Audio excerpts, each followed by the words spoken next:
అసలు వీళ్ళు తయారు చేసే మందులో ఏముంది అని చెప్పి తెలుసుకుందామని ఒక 4 రకాల బాటిల్స్ ని శాంపిల్స్ ని పంపించాం హైదరాబాద్ కెమికల్ టెస్టింగ్ చేద్దామని.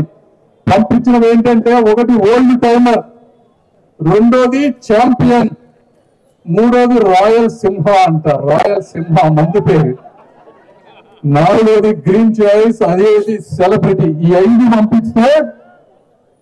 పంపిస్తే బ్రదర్ వచ్చిన రిపోర్టు వైసీపీ నాయకులకు కానీ జగన్మోహన్ రెడ్డి గారికి కానీ ఇక్కడున్న ఎమ్మెల్యే కానీ అధికారులందరికీ కూడా సవాల్ చేస్తున్నాయి. ఇందులో వచ్చిన కెమికల్స్ బెంజోక్వినోన్, వోల్కెనిన్, స్కోపరోన్, పైరోకలాల్, ఈ 4 కూడా మనిషికి హానికరమైనటువంటివి. వోల్కెనిన్ అయితే అది గనక ఎక్కువైతే అది సైనైడ్ గా మారి ప్రాణాలను తీస్తుంది.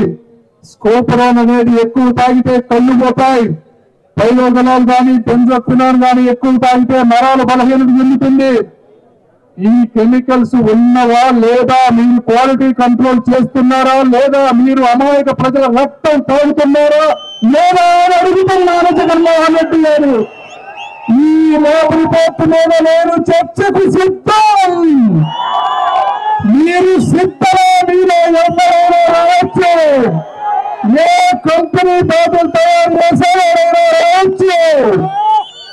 పేద ప్రజలకు తెలియాలని 60 రూపాయలు ఉండే మందుని 200, 300 రూపాయలు చేసి పిచ్చి మందు పోసి వాళ్ళే తెలియకుండా వాళ్ళని చంపేస్తూ ఉంటే, వాళ్ళ భార్యలు బిడ్డలు అనాథలుగా మారుతూ ఉంటే ప్రశ్నించడానికి ఒక పవన్ కళ్యాణం, ఒక పర్యవసానం వస్తారు.